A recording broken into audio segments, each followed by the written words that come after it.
ఏది అయినా ట్రై చెయ్యి ఆచి చికెన్ మసాలా. ఆచి చికెన్ మసాలా. నమస్తే. ప్రస్తుతం ఆంధ్రప్రదేశ్లో చాలా ఆసక్తికరమైన అంశాలు ఉన్నాయి.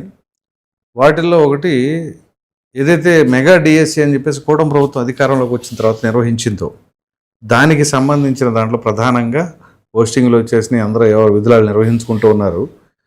అయితే అది పేపర్ లీకేజ్ అని లేదు స్పోర్ట్స్ కోటాలో అవకతవకలు జరిగినాయి అని చెప్పేసి జగన్మోహన్ రెడ్డి గారు పలు సందర్భాల్లో మాట్లాడుతూ దానికి తగినట్టుగానే కోర్టుకు కూడా వెళ్ళారు. కోర్టు కూడా ఇమ్మీడియట్గా ఆ కేసులన్నీ కూడా కొట్టేసింది. మొన్న కూడా చాలా ఘాటుగా స్పందించింది కోర్టు ఈ విషయం పైన. అయినా వైసీపీ ఎక్కడ తగ్గేదే లేదన్నట్లుగా ఇంకా నిరసన కార్యక్రమాలని దీక్షలని చేస్తూ ఉన్నారు. ఇది ఒకటి. మరో ప్రక్కన ఈ లిక్కర్ కుంభకోణానికి సంబంధించిన ఎపిసోడ్లో ఈడీ దూకుడు పెంచి కంటిన్యూ చేస్తుంది అనుకోవచ్చు. తాజాగా మళ్ళా విజయసాయిరెడ్డి అనబడే వ్యక్తి ఆయన ఇంట్లో సోదాలు నిర్వహించడం దేనికి సంకేతం. అలాగే ఈ ఉరవకొండ అలాగే పలు ప్రాంతాల్లో కూడా ఈ డిఎస్సికి సంబంధించిన వ్యవహారం నడుస్తూనే ఉంది. ఏమిటి గందరగోళ వాతావరణం. మరో ప్రక్కన చూస్తే బోరుగడ్డ ఆయన ఇక సజ్జల రామకృష్ణారెడ్డి గారి గురించి ఆయన మాట్లాడుతున్న మాటలు ఈ అంశాలపైన మనతో చర్చించడానికి సీనియర్ జర్నలిస్ట్ మరియు రాజకీయ విశ్లేషకులైనటువంటి డివి శ్రీనివాస్ గారు. శ్రీనివాస్ గారు నమస్తే అండి. నమస్తే సార్. ముందుగా కోర్టు పదే పలుమార్లు చెప్పినా మరి వైసీపీ ఎందుకని ఇంకా దాన్నే పట్టుకుని వేలాడుతుందంటారు? ఎక్కడున్నాడు పర్వతరెడ్డి చంద్రశేఖర్ రెడ్డి? కౌన్సిల్ పదవికి రాజీనామా చేశాడా ఎమ్మెల్సీగా? అంటే హైకోర్టు చాలా తీవ్రంగా ఆక్షేపించింది. అవును, కామెంట్స్ కూడా మామూలు కామెంట్స్ చేయలేదు. సార్ అసలు ఏ విధంగా ఒక డిఎస్సి 2 సంవత్సరాల క్రితం ఆ డిఎస్సి ఫైల్పై ముఖ్యమంత్రి తొలి సంతకం. అవును. పరీక్ష జరిగి సంవత్సరంన్నర, లేకపోతే అపాయింట్మెంట్ అయి సంవత్సరం. ఇప్పుడు ఉద్యోగులు వాళ్ళు ఉద్యోగాల్లో పనిచేస్తున్నారు. అవును. ఏడాది తర్వాత ఈ యాగి ఏంటి? ఎక్కడో నీట్ పరీక్ష, అక్కడ ఢిల్లీలో వాళ్ళు ఏదో కాక్రోచ్ జనతా పార్టీ అది సక్సెస్ అయిందంట. దాని దెబ్బకి అక్కడ మంత్రి రాజీనామా చేశాడంట. ఇక్కడ ఇప్పుడు ఏది సంవత్సరం తర్వాత ఆందోళనలా. అయితే ఇప్పుడు అసలు నీట్ పేపర్ లీకేజ్ కనుక లేకపోతే ఇక్కడ డిఎస్సి లీకేజ్ లేదు. అక్కడ పేపర్ ఉంది కాబట్టి లీకేజ్. అదే సార్, అసలు ఆ ఎపిసోడ్ లేదనుకోండి, లీకేజ్ అనేది లేదు, జరగలేదండి అంటే నీట్ ఎపిసోడ్ లేదు, నీట్ యాజ్ యూజువల్గా జరిగిపోయింది అనుకోండి, అప్పుడు డిఎస్సి బాగా జరిగినట్టుగా భావించేవాళ్ళ. అసలు వీళ్ళకి ఏమి సబ్జెక్ట్ లేక చేస్తున్నారా? ఉద్రిక్తతలు సృష్టిస్తున్నారా? సింగిల్ పాయింట్ అజెండా ఏంటి?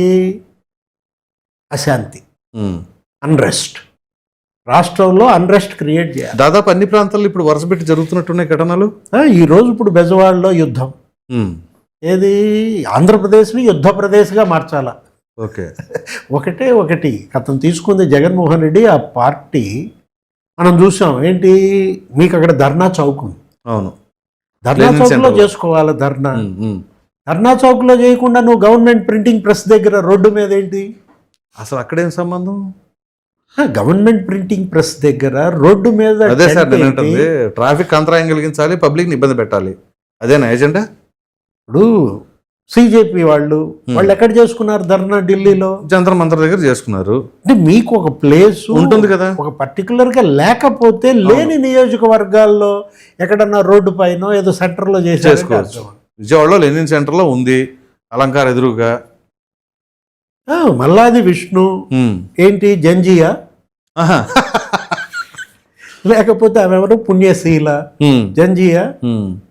మనకేంటి ఇప్పుడు వెల్లంపల్లి శ్రీనివాసు వీళ్ళ ఇవాళ ఇప్పుడు అతను అసలు రేపొద్దున బ్యానర్ ఐటమా సాక్షిలో దానికోసం ఉంటారా? అదేగా ఏది జంజీ అసలు తిరగబడుతోంది. ఈ ముసలాళ్ళంతా చేరి ఈ రకంగా. అందులో ఒకరన్నా డిఎస్సి రాసిన వాళ్ళు ఎవరైనా ఉన్నారా? ఎలిజిబిలిటీ ఉన్న వాళ్ళు, క్వాలిఫికేషన్ అయిన వాళ్ళు? ఒకసారి ఆ స్క్రీన్ మీద చూడండి, విజువల్స్ చూడండి. గడ్డాలు, బవిరి గడ్డాలు చూసాం, కారాకిళ్ళీలు, అంటే రౌడీలు, గుండాలు, ఇవాళ జంజీ ముసుగులోనా? వాళ్ళలో ఒకళ్ళన్నా యంగ్స్టర్ ఉన్నారా కనీసం?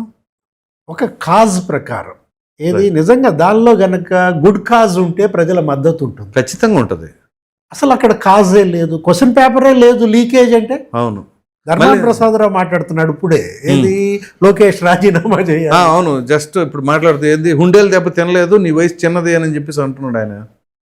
అతనికి ఉన్న అనుభవం అసలు ఆయన ఇప్పుడు రాజశేఖర రెడ్డి క్యాబినెట్ ఇప్పుడు ఎన్నేళ్ళు 50 ఏళ్ళు అనుభవం.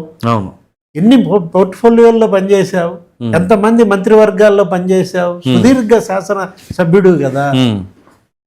అంటే అసలు ఏంటి జగన్మోహన్ రెడ్డి దున్నపోతు ఈనింది అంటాడు. ఈనిందిగా ఈ ధర్మాన్ని దగ్గర నుంచి అందరూ ఈనింది అంటారు. దూడను కట్టేయండి ఇక. అంతే కదా మరి. క్వశ్చన్ పేపరే లేదు, లీకేజ్. ఇప్పుడు ఇప్పటికి పర్వతరెడ్డి చంద్రశేఖర్ రెడ్డి ఎన్ని పిల్స్ వేసాడు. అవును. అంతకుముందు పిల్లు వేసినప్పుడు హైకోర్టు తిట్టింది. అవును. ఇప్పుడు ఉపసంహరించుకుంటారా, అవును, కొట్టేయమంటారా, రేపు అడిగి చెప్తామంటున్నారు. అవును. ఒక ఆధారం అన్నా ఉందా, ఏమన్నా ఉందా, అసలు ఏంటి మీరు అని చెప్పేసి అని కూడా గట్టిగా ప్రశ్నించింది. అభ్యర్థులు ఎవరన్నా వేసారా, బాధితులు అభ్యర్థులు కదా, మీరేటువంటి పిల్లు అసలు ఇది ప్రజా ప్రయోజనమా? పోనీ స్పోర్ట్స్ కోటా అంటే ఆ స్పోర్ట్స్ కోటాలో ఎవరికి వచ్చింది, అర్హత లేని వాళ్ళకి వాళ్ళ పేరు చెప్పండి అని కూడా అడిగారు. వాళ్ళు భయపడుతున్నారంట. ఏది వేయడానికి, పిల్లు వేయడానికి భయపడుతున్నారు. సరే, వాళ్ళు భయపడుతున్నారు సార్. వచ్చిన వాళ్ళల్లో వీళ్ళకి అర్హత లేదు అయినా ఇచ్చారు అని పలానా వాళ్ళు చూపించండి అని కూడా అడిగింది కోర్టు.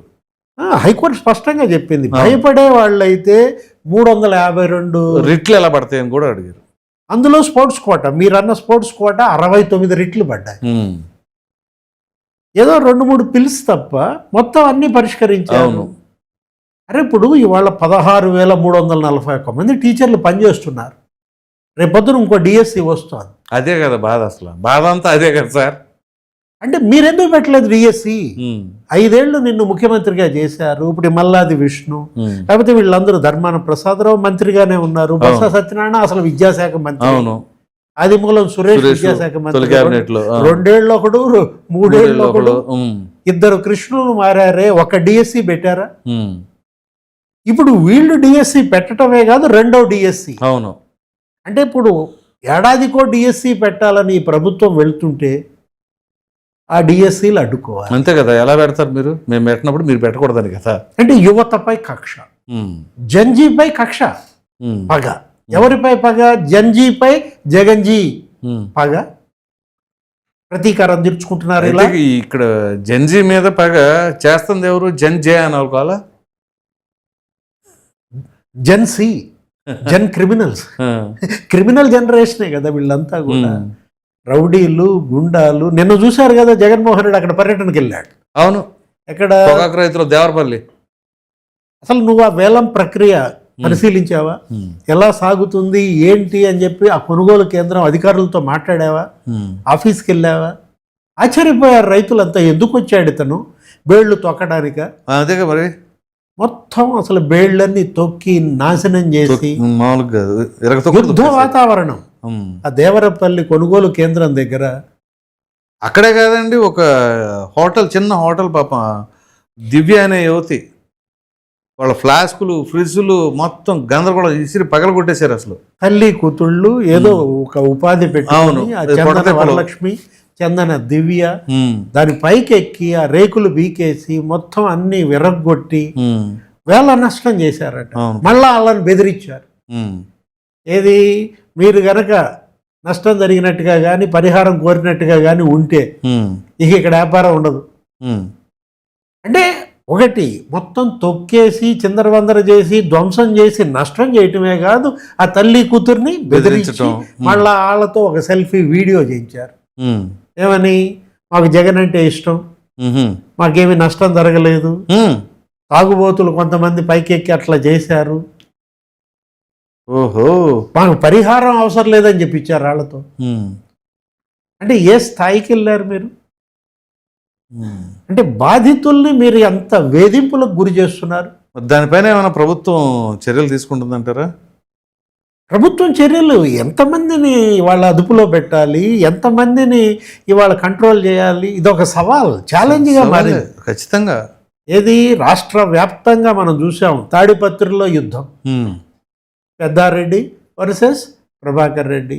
రేపు పొద్దున స్థానిక సంస్థల ఎన్నికలు వస్తున్నాయి. ఇంకా అప్పుడు ఎలా ఉంటుందో చూడండి.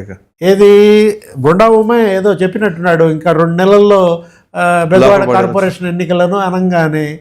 అంటే ఏంటి, రేపు నామినేషన్లు వేస్తారో వేయరో, భయపడతారో, ఏదో రకంగా ఇలా నామినేషన్లు ఎంచుదామనా.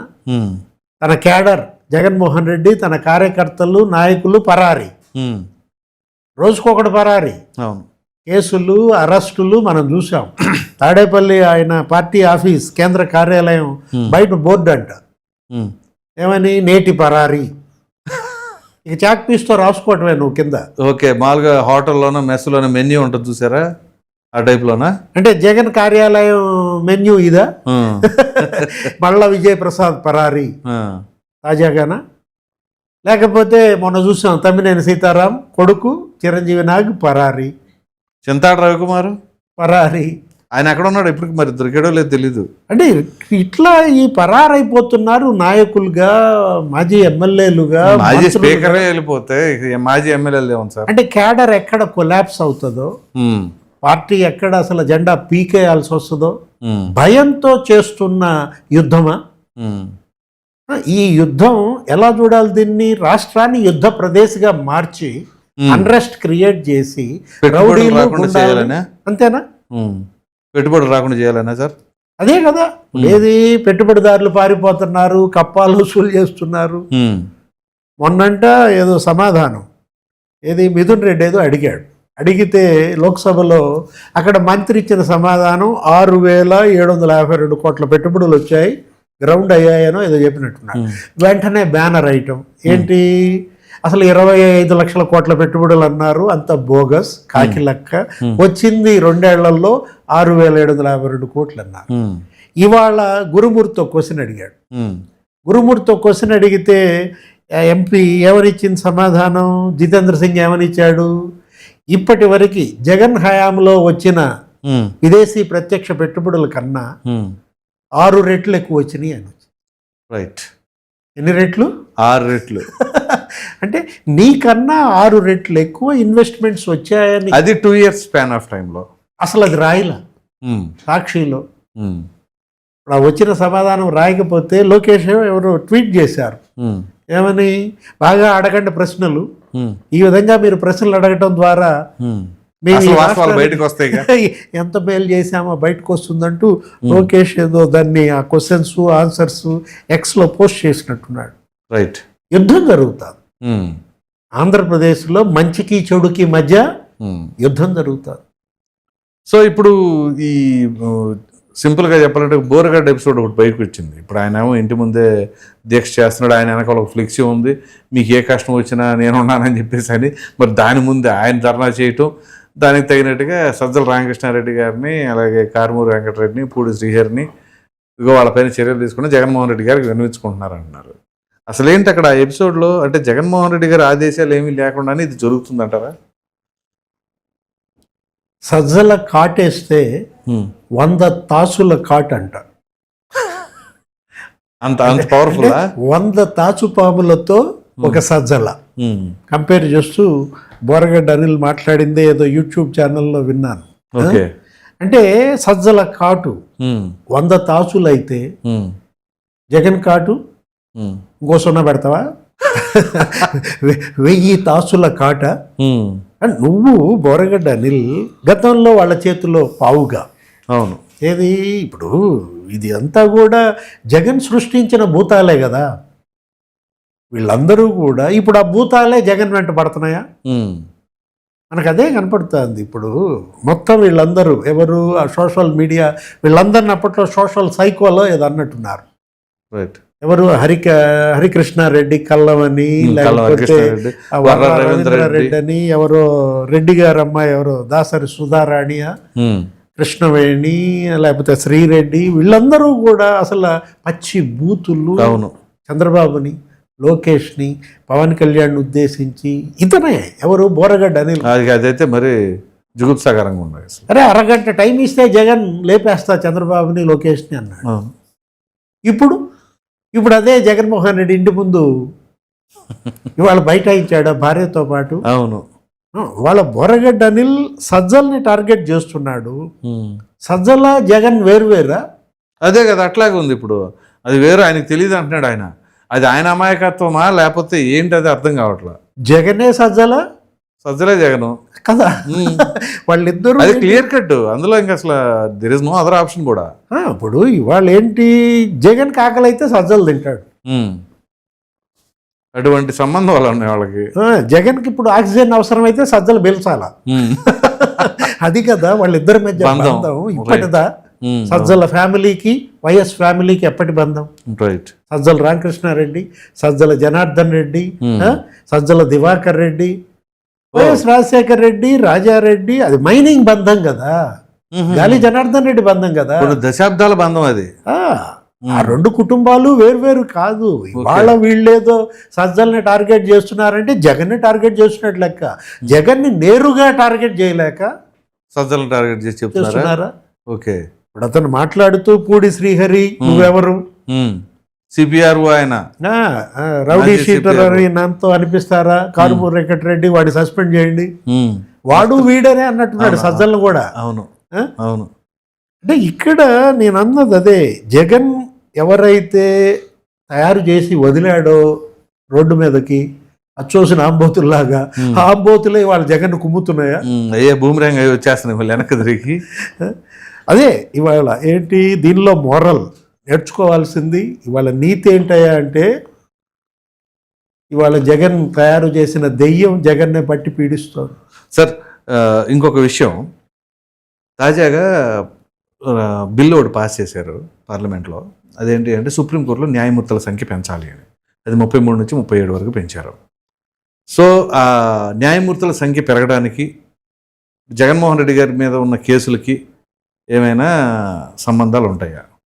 అంటే దాని గురించి మాట్లాడుతూ చింతకాయల విజయ్ మాట్లాడాడు. అవును. ఆ బిల్లు పైన మాట్లాడుతూ తెలుగుదేశం ఎంపీ అయ్యన్న పాత్రుడు కొడుక మజాకానా ఏమని మాట్లాడాడు? 13 ఏళ్లుగా బెయిల్ పై ఉన్నాడు, ఒక ఆర్థిక నేరస్తుడు. అసలు ఎలా ఇది పెండింగ్ కేసులు ఇవాళ ఏ విధంగా ప్రజల జీవితాలని మరి ఆడుకుంటున్నాయి, ఎంత ప్రమాదకరంగా మారాయి. సత్వర న్యాయం, అవును, ఫాస్ట్ ట్రాక్ కోర్టు ద్వారా తేల్చండి సిబిఐ. ఏదైనా ఇవాళ ఏంటి లోక్ అదాలత్ చెప్పినా లేదు, అసలు మన యొక్క సహజ న్యాయ సూత్రం ఏది, justice delayed is justice denied. ఇవాళ జగన్మోహన్ రెడ్డికి జస్టిస్ డినైడే కదా ఆ కేసుల్లో. ఎంత డిలే చేస్తే అంత డినైడ్. అది కూడా చెప్పారు. ఎంత డిలే చేశారు, 13 ఏళ్ళు 14 ఏళ్ళు డిలే చేస్తున్నారంటే అంత డినై చేస్తున్నట్టే కదా. దాన్నే ఇవాళ రాజ్యసభ సాక్షిగా మరోసారి గళం తెలుగుదేశం ఎంపీ వినిపించాడు చింతకాయల విజయ్. వెంటనే స్పీకర్ జోక్యం చేసుకుని రికార్డుల్లోకి వెళ్ళదు. ఆయన ఎవరు, డిప్యూటీ స్పీకరా హరివంశ్. వెంటనే ఆయన ఏదో మాట్లాడినట్టున్నారు, మరి అది రికార్డుల్లో తొలగించారు. కానీ బ్లేమ్ ఎవరి మీద పడుతుంది? ఖచ్చితంగా కేంద్ర ప్రభుత్వం పైన పడుతుంది కదా, వ్యవస్థ పైనే కదా. అవును. అంటే కేంద్ర ప్రభుత్వం అంటే సుప్రీంకోర్టు, సిబిఐ, ఈడీ ఇవన్నీ స్వతంత్ర ప్రతిపత్తి కలిగిన సంస్థలని చెప్పేసి మనం రెగ్యులర్గా చెప్పుకునేదే. కాకపోతే ఇదే సిబిఐని కానీ ఇదే వ్యవస్థలను కానీ కాంగ్రెస్ పార్టీ అధికారం అవడానికి బీజేపీ వాళ్ళంది, సిబిఐని కాంగ్రెస్ బ్యూరో ఆఫ్ ఇన్వెస్టిగేషన్ అంది. సిమిలర్గా ఇప్పుడు వీళ్ళు వచ్చిన తర్వాత కూడా పెద్ద మార్పు ఏం లేదు, అలాగే నడుస్తున్నాయని చెప్పేసి భావన ప్రజల్లో ఉంటుంది కదా. అంటే వాళ్ళేమో పంజరంలో చిలక అన్నారు అప్పుడు. అవును. ఏది మన్మోహన్ సింగ్ పంజరంలో చిలక, సోనియా పంజరంలో చిలకనో ఏదో బీజేపీ అన్నారు. ఇప్పుడు వీళ్ళు ఏమంటారు, పంజరంలో గద్ద అంటారా, పంజరంలో కాకి. పక్షి మారింది కానీ పంజరంలోనే ఉందిగా. అంటే ఇవాళ సిబిఐ అయినా ఈడీ అయినా వాళ్ళ యొక్క ఇప్పటి ప్రతిష్ట ప్రపంచంలోనే అత్యున్నత దర్యాప్తు సంస్థలుగా ఒక టైంలో భారతదేశ ఖ్యాతిని ఇనుమడించాయి. అవును. Central bureau of investigation, enforcement directorate ఎన్నో క్రిటికల్ కేసెస్, జటిలమైన కేసుల్ని సాల్వ్ చేసినటువంటిది. అంటే ఇప్పుడు సిబిఐ హిస్టరీ, ఈడీ హిస్టరీ, చరిత్ర రాయాల్సి వస్తే ఎలా రాయాలి? జగన్ కేసులకు ముందు, తర్వాత, జగన్ కేసుల తర్వాత. జగన్ కేసులకు ముందు సిబిఐ ఈడీ ప్రతిష్ట మౌంట్ ఎవరెస్ట్ స్థాయిలో ఉంటే, జగన్ కేసుల తర్వాత మరుగుజ్జు అయిపోయినాయా? అంటే వ్యవస్థని ఒక వ్యక్తి ఎలా సవాల్ చేస్తున్నాడు. సో ఇప్పుడు ఈ దీంతో పాటుగా ఈ మళ్ళా విజయసాయి రెడ్డి ఆయన పైన ఈడీ దాడులు, మళ్ళా విజయప్రసాద్ రెడ్డి ఆయన పైన ఈ దాడులు, ఈడీ దాడులు, మరి దానికి కొంత ఏమైనా సరే ఈ డివియేట్ చేయడం కోసం ఈ ధర్నాలు జరుగుతున్నాయి అంటారా?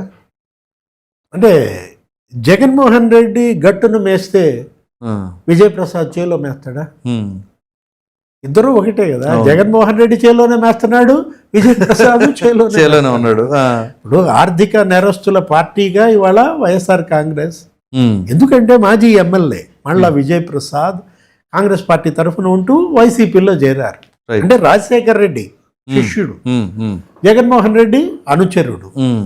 ఇప్పుడు ఇన్ఛార్జి. ఉమ్. వైజాగ్ వెస్ట్కి ఇప్పుడు అతను ఇన్ఛార్జిగా ఉన్నాడు. అవును. లాస్ట్ టైం ఎప్పుడో ఒకసారికి ఓడిపోయినట్టున్నాడు, మొన్న టికెట్ ఇవ్వలేదు. ఉమ్. అడారి ఆనంద్గా ఏమి ఇచ్చుకున్నారు. అవును. 3,000 కోట్ల స్కామ్ దగ్గర దగ్గర ఒక 5-6 రాష్ట్రాల్లో. ఉమ్. ఆ వెల్ఫేర్ గ్రూప్ అని పెట్టి ఏదో స్వర్ణలక్ష్మి, స్వర్ణ వికాస్, ఉమ్. ఏదో చిట్ ఫండ్స్ Right. డిపాజిట్లు సేకరించి ఎగ్గొట్టారు. ఉమ్. బాధితులు ఒరిస్సాలోనే 121 మంది ఓ, కేసులు పెట్టారు. ఓకే. 121 కేసులు. అక్కడ ఏంటి, ఆ ఒరిస్సాలో ఎకనామిక్ అఫెన్స్ అది వాళ్ళు అరెస్ట్ చేశారు. ఈయన ఉమ్. కౌన్సిల్ తను అరెస్ట్ చేసింది, ఉమ్. ఉమ్. బెయిల్పై బయటకు వచ్చాడు. Right. మళ్ళా విజయప్రసాద్ మళ్ళా రేపోతున్న అతనికైనా వైసీపీ టికెట్. ఉమ్. అంతేగా. రైట్. ఎంత ఎంత పెద్ద నేరస్తుడు అయితే అంత అంత గొప్ప టికెట్ అవకాశాలు ఇస్తాం ఉంటాయి. కదా మనం. ఇచ్చాడు. ఉమ్. ఏది ఒరిస్సా ప్రభుత్వం ఇతను అరెస్ట్ చేసిందని తెలిసి కూడా ఉమ్. జగన్ సీఎంగా ఉమ్. ఇతనికి education, welfare, infra development chairman చేసి పారేశాడు. ఉమ్. ఓ, ఎడ్యుకేషన్ డెవలప్మెంటే. Very good. Chit funds development పెడితే పోయేది.